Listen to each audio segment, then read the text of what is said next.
Cougar og Cookie, Perlens øje. Kapitel 1. Rod på værelset. Det var en søvnig søndag i Edinburgh. En af den slags søndage, hvor der bare intet skete, bortset fra Miss McDougal, der var byens gamle skøre dame. Hun råber efter gadens legende børn fra sit vindue.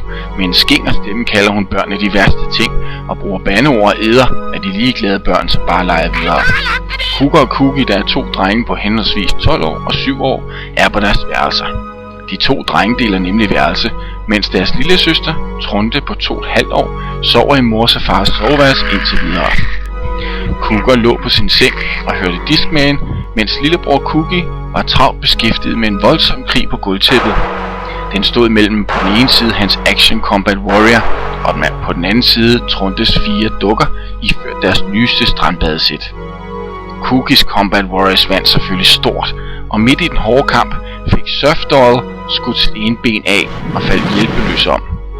Famlende forsøgte Cookie at sætte det på igen, men den var fuldstændig umulig. Cookie kiggede hurtigt rundt på værelset. Gudskelov var Trunte der ikke i nærheden. Hun ville nemlig gå helt amok, hvis hun så, hvor deform dukken efterhånden så ud. Over på sengen lå Cougar og nynnede med på en sang. Han havde ikke set noget. Cookie prøvede nu lidt dumt, om han kunne sætte sig på dukken, så hun blev så flad, at Trunte ikke kunne kende den. Men det hjalp ikke, for når han satte sig på hans hoved, blev dukkens fødder enormt store. Og når han satte sig på hans fødder, så kom den til at ligne en bleg bæver, der havde slugt en oppustet ballon. Cookie tænkte og tænkte, og kiggede rundt på værelsesgulvet. Hold da op, hvor var der rode.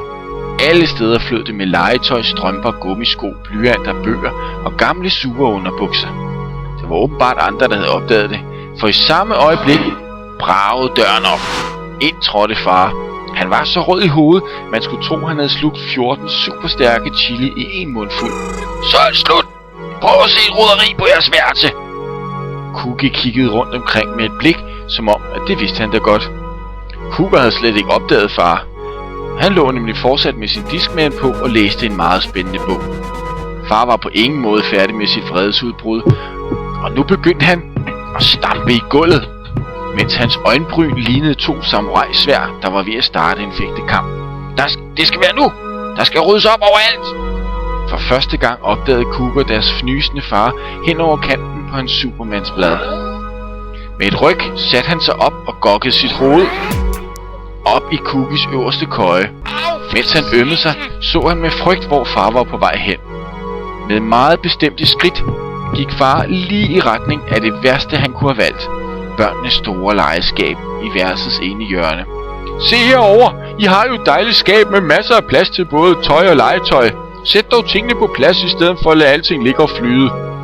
Far havde knap nok gjort sætningen færdig, før hans ene hånd tog fat i skabets håndtag. Cookie så det nærmest som i langsom gengivelse, hvordan far kiggede på dem og snakkede løs. Samtidig med han med den anden hånd gradvis åbnede skabslågen. Han drejede hovedet lige i tide til at se et baseballbat rulle ned fra øverste hylde og ramte ham lige i panden. Battet ramte med millimeterpræcision lige i panden på en meget overrasket far, der omgående faldt bagover. Derfra på gulvet kunne han se omkring 150 bamser af forskellige slags begrave ham fuldstændig. Begge børn sad måbne og glodede på den fnysende bamsebunke med et strikkende bat midt i rummet. Som skudt ud af en kanon fløj far op med en gevaldig bule i panden. Den var så stor, at Cookie næsten syntes, han lignede en næsehorn. Der er ikke noget at grine af. Jeg har præcis en time til at rydde fuldstændig op. Er der forstået? Efter han brølede højt, vendte han sig om og trådte på et skateboard, der i omgående i høj fart kørte en lettere omtumlet far ud af børneværelset med retning lige mod køkkenet.